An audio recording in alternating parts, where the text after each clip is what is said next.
सदस्य श्री प्रीतम सिंह जी। बाहर बात करूंगा आपसे, बाहर बात होगी बाहर। आपको ना मालूम है, आपने बताया नहीं।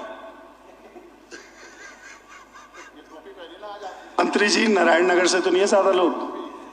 माननीय अध्यक्ष जी, अभी टोपी कितनों पर पहनाई होगी ये समझ लो आप। कार्यस्थगन के इस प्रस्ताव तो पर मालूम है। आपने मुझे बोलने का अवसर दिया, इसके लिए मैं आपका आभार व्यक्त करता हूं, आपको बहुत बहुत धन्यवाद देता हूं। राज्य के बेरोजगार साथियों के परिप्रेक्ष्य में नेता प्रतिपक्ष ने बड़े विस्तार से अपनी बात कही। उन तमाम बातों से अपने आप को शपथ करता हूं। माननीय अध्यक्षा जी, उत्तराखंड का नौजवान साथी रोजगार के लिए सड़कों पर संघर्ष करने का काम कर रहा है और सत्ता में बैठे हुए लोग पुलिस बल के माध्यम से उनका दमन करने का काम कर रहे हैं। जब राज्य का आंदोलन चल रहा था, राज्य के आंदोलन के समय कई बार ये प्रश्न खड़े हुए, यदि उत्तराखंड राज्य बनेगा तो राज्य बनने के बाद किस तरीके से राज्य को संचालित किया जाएगा। और उस वक्त हम कहते थे कि उत्तराखंड का पानी और उत्तराखंड की जवानी इस राज्य को स्वावलंबी बनाने का काम करेगी। लेकिन आज बड़े खेद के साथ कहना पड़ रहा है कि जो नौजवान साथी रोजगार मांग रहा है उसे रोजगार नहीं मिल पा रहा है, और जो रोजगार नहीं मिल पा रहा है उसकी सबसे बड़ी विडंबना यह है कि जो परीक्षाएं हो रही हैं उन परीक्षाओं में व्यापक स्तर पर नकल हो रही है, भ्रष्टाचार हो रहा है। और जब इसके खिलाफ आवाज बुलंद होती है, आवाज उठती है, तो हम राजनीतिक दल के लोग एक दूसरे के पाले में गेंद डालने का काम करते हैं। और मैं समझता हूं एक दूसरे पर आरोप प्रत्यारोप करने के बजाय नौजवान साथियों की जो मंशा है, नौजवान साथियों की जो पीड़ा है, उस पीड़ा पर मरहम लगाने का दायित्व आज की तारीख में सत्ता में बैठे लोगों का है। जब विषय उठते हैं, हम बयान देते हैं तो सत्ता पक्ष की ओर से बयान आता है कि ये कांग्रेस के जमाने का मामला है, कांग्रेस की जब सरकार की थी तब का मामला है। और आज हम कह रहे हैं यदि हमारे जमाने का मामला था तो सत्ता में बैठे हुए लोग हाईकोर्ट के सिटिंग जज की देखरेख में सीबीआई जांच की संस्तुति करें। यह हम कहना चाहते हैं। अगर हम दोषी पाए जाएंगे, अगर हमारा नकल कराने में हाथ पाया जाएगा तो स्वाभाविक बात है, जो सजा हमको मिलेगी हम उस सजा को भुगतने के लिए तैयार। आपका तो नहीं है पर आपको भी मालूम है, आपका तो नहीं है पर आपको भी मालूम है। नहीं मालूम किसको है किसको नहीं, मैं अभी आगे आ रहा हूं, अभी सुनते जाइए आप, अभी आ रहा हूं। माननीय अध्यक्षा जी, उत्तराखंड अधीनस्थ सेवा चयन आयोग का गठन 17/8/2014 में हुआ और गठन के बाद उत्तराखंड अधीनस्थ सेवा चयन आयोग द्वारा 88 परीक्षाएं संपन्न कराई गई और इन 88 परीक्षाओं में से 5 परीक्षाओं में नकल होने का अंदेशा या जांच में नकल हुए पाए जाने पर उनको निरस्त किया गया। और वो 5 परीक्षाएं हैं पंचायती राज विभाग के अंदर ग्राम पंचायत विकास अधिकारी की परीक्षा, वन विभाग में वन दरोगा की परीक्षा, स्नातक स्तर के पद की जो भर्ती हुई वो परीक्षा, सहायक लेखाकार लेखा परीक्षक, सचिवालय रक्षक भर्ती परीक्षा, ये परीक्षाओं को निरस्त किया गया। 88 परीक्षाओं में से मात्र 5 परीक्षाओं में ये बात पाई गई कि उसमें नकल हुई है। और हम यही तो कह रहे हैं कि जिस दिन आयोग का गठन हुआ, गठन के बाद जो पहले अध्यक्ष थे आयोग के, आज वो जेल में है। तो जब वो जेल में है तो बाकी परीक्षाओं को क्लीन चिट हम कैसे दे सकते हैं? किस आधार पर हम ये कह सकते हैं कि मात्र 5 परीक्षाओं में नकल हुई और बाकी परीक्षाएं सही हुई? ये कैसे संभव? हालात ये है कि उत्तराखंड अधीनस्थ चयन आयोग में जिसको सरगना बताया गया, क्योंकि ये विषय हमने जब पिछला सत्र था तब भी उठाया था, मैं उन बातों को नहीं दोहराना चाहता हूं, मैं उससे आगे की बात कह रहा हूं। जिसको सरगना बताया गया वो जेल की शिक्षों के पीछे है। उसको किसका संरक्षण प्राप्त था? माननीय अध्यक्षा जी, जिसको सरगना बताया गया उस सरगना के खिलाफ 17/2/2020 को मंगलौर थाने में एफआईआर दर्ज, नकल के परिप्रेक्ष्य में एफआईआर दर्ज होती है। और एफआईआर दर्ज होने के बाद ये सुबोध जी से कह रहा हूं कि 17/2/2020 एफआईआर दर्ज होती है और एफआईआर दर्ज होने के बाद वो खुला घूमता रहता है। और तो और 11/12/2020 को उत्तराखंड बेरोजगार संघ द्वारा पुलिस महानिदेशक को पत्र लिखा जाता है और उस पत्र में यह उल्लेख किया जाता है कि जिस व्यक्ति के खिलाफ मंगलौर थाने में एफआईआर दर्ज हुई है, क्यों कार्रवाई नहीं हो रही है? मंगलौर थाने में एफआईआर दर्ज होती है और 11/12/2020 को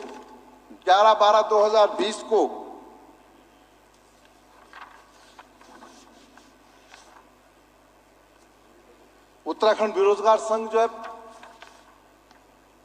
पुलिस महानिदेशक को जो पत्र लिखता है और उसके बाद जिन लोगों के कंधे पर प्रदेश की कानून व्यवस्था को मजबूत बनाए रखने की जिम्मेदारी थी, जिन कंधों पर अभियुक्तों को जेल में डालने की जिम्मेदारी थी, इस प्रदेश के पुलिस महानिदेशक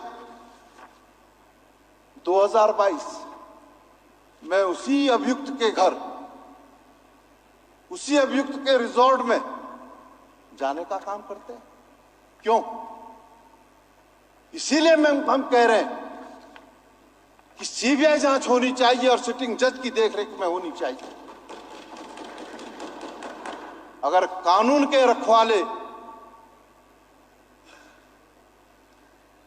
अपराधियों को शरण देने का काम करेंगे तो इस प्रदेश के अंदर कानून व्यवस्था कैसे मजबूत होगी और नकल कैसे रुकेगी? ये प्रश्न आज पूरे उत्तराखंड के सामने है।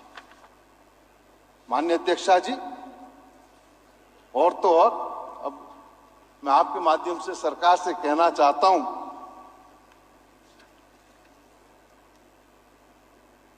कि जिसको नकल कराने का सरगना बताया गया और जिसके खिलाफ 17/2/2020 में एफआईआर हो जाती है, उसके परिप्रेक्ष्य में उसके परिप्रेक्ष्य में प्रदेश के पूर्व मुख्यमंत्री कहते हैं कि ये बीजेपी के नेता हैं। मैंने नहीं कहा, ये पूर्व मुख्यमंत्री ने कहा है। और तब जाकर के 14 अगस्त 2022 को पार्टी से निकालने की बात होती है।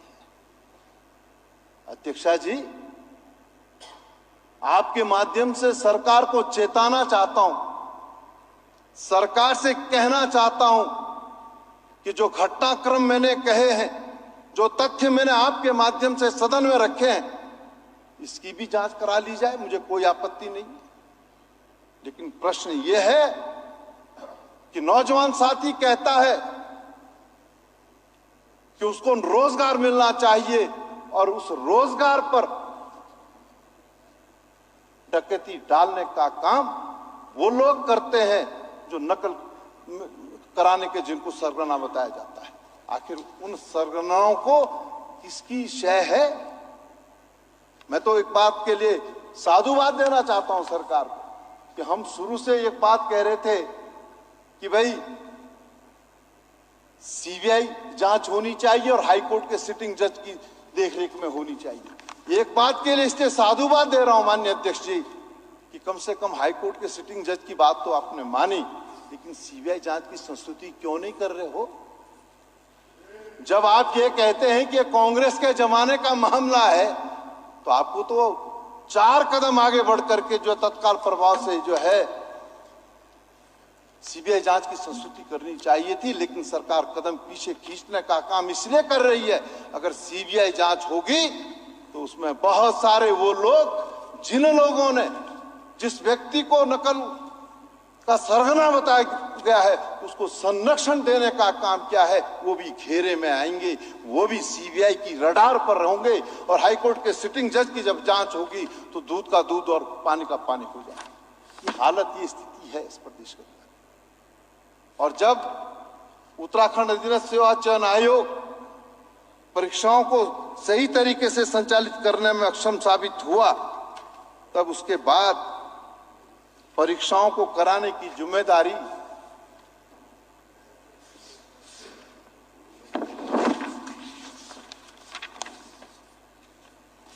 उत्तराखंड अधीनस्थ चयन आयोग में जब पेपर लीक हुए, नकल हुई, तब उत्तराखंड लोक सेवा आयोग को यह जिम्मेदारी सौंपी गई कि वो परीक्षाओं को संचालित कराने का। या आपका उत्तराखंड में सीबीआई से प्रेम है? राजस्थान, उत्तर प्रदेश, छत्तीसगढ़ में पूरी कांग्रेस बैठी है सीबीआई के विरोध में है। राजस्थान, छत्तीसगढ़ आप इस्तेमाल कर ही रहे हैं सीबीआई को, तो हम इसके खिलाफ ही तो कर रहे हैं। कांग्रेस के खिलाफ ही कर रहे हैं।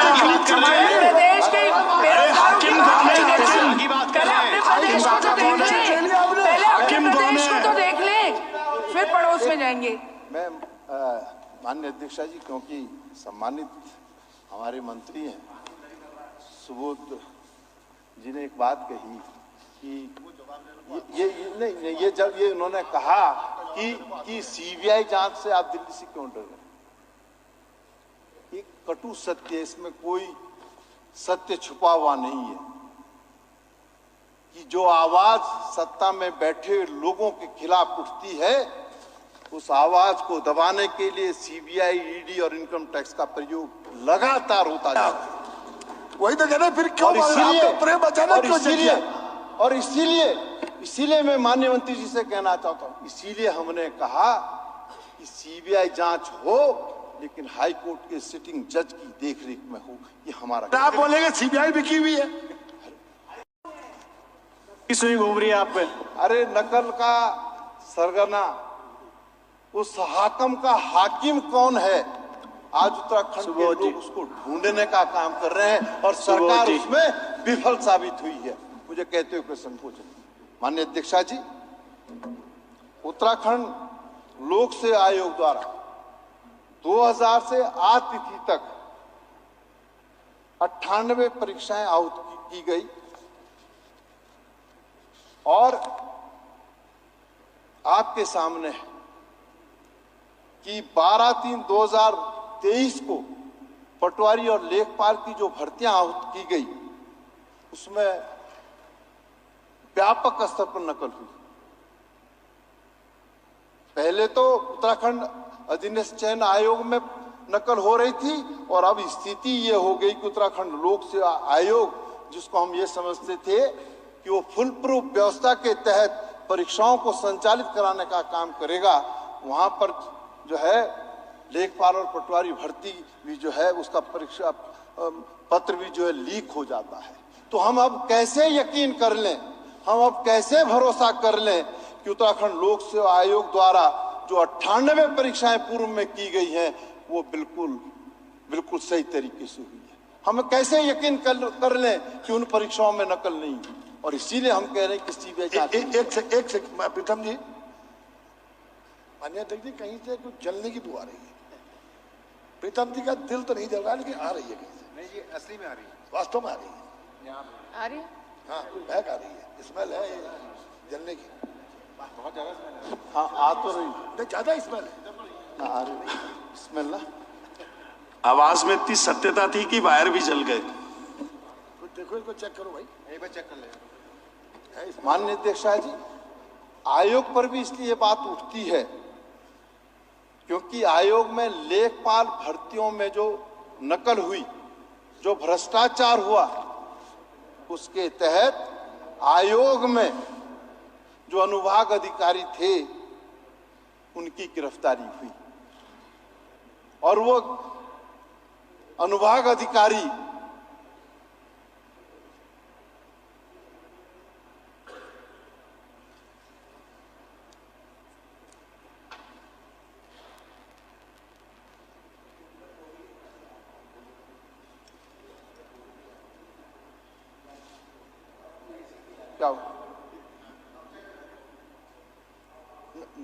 नहीं, मैं सबका ध्यान तो चला गया ना, खास तौर से पीठ का ध्यान चला जाए तो फिर मैं अपनी बात कुछ नहीं, आप बोलिए, आप बोलिए। सरकार तो चाहती है मैं सुन कि रही सही तथ्य जो है सदन के अंदर ना आए। आप बोलिए प्लीज। सत्यता थी उसमें, आग लग गई है, जीवन की सुरक्षा की प्रदेश में भी आग लगी हुई है। सरकार का आरोप लगा रहे। आप बोलिए। माननीय अध्यक्षा जी, थोड़ा संवेदनशील होइए। आयोग में पटवारी और लेखपाल की जो भर्ती हुई उसका पेपर लीक हो जाता है और जो पेपर लीक होता है, जो उसमें भ्रष्टाचार होता है, उसमें आयोग में जो अनुभाग अधिकारी है उसकी गिरफ्तारी होती है।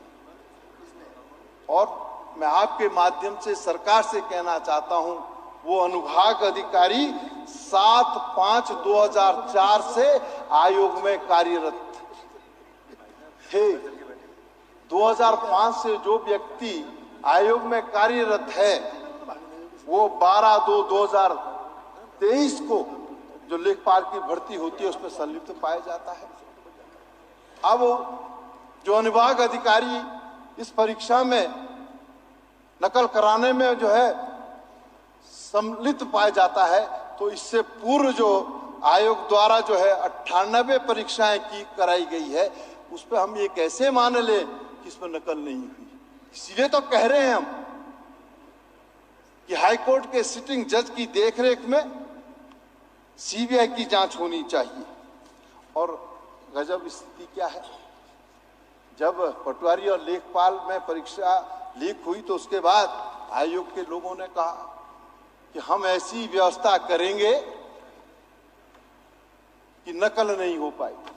हम 4 सेट बनाएंगे, ये कहा था ना, हम 4 सेट बनाएंगे और फुल प्रूफ व्यवस्था करेंगे। लेकिन उसके बाद हुआ क्या, जब परीक्षा हुई एक ही सेट सर्कुलेट किया गया। क्यों? और ये हमने नहीं कहा, ये तो आयोग के, अगर मैं आप कहेंगे, क्योंकि सदन के अंदर जो है समाचार पत्रों का संज्ञान नहीं लिया जाता है, तो इसलिए मैं इसको सिर्फ मात्र दिखा रहा हूं। कहा है इसमें हम इस व्यवस्था को करने का काम करेंगे, ये व्यवस्था नहीं कर पाए। तो आज यूकेएसएससी और आयोग दोनों ही जो है शंका की दृष्टि में है। दोनों ही आयोगों की जो भूमिका है उस पर प्रश्न चिन्ह खड़ा हो गया है और इसलिए दोनों ही आयोगों द्वारा जो परीक्षाएं की गई है, हमारा कहना है उन तमाम परीक्षाओं की जो है सीबीआई के माध्यम से जांच होनी चाहिए। मैं माननीय अध्यक्ष जी थोड़ा सा समय दूंगा। ये तो अजीबोगरीब स्थिति है इस प्रदेश की, दुर्भाग्य इस प्रदेश का। इस प्रदेश के अंदर भर्तियों में अनियमितताएं लगातार होती आ रही, संविधान का उल्लंघन हो रहा है, आरक्षण का उल्लंघन हो रहा है, नियमावलियों को धत्ता बताया जा रहा है और शैक्षिक योग्यता को भी धत्ता बताया जा रहा है। मुझे कहते हुए कोई संकोच नहीं है, किसी भी पद पर अगर कोई भर्ती होती है तो उसके लिए शैक्षिक योग्यता एक बहुत बड़ा पैमाना होता है, लेकिन 8वीं पास व्यक्ति सहायक कंप्यूटर के पद पर कार्यरत हो जाए, 10वीं पास व्यक्ति सहायक समीक्षा अधिकारी के पद पर कार्यरत हो जाता, नौकरी मिल जाती है।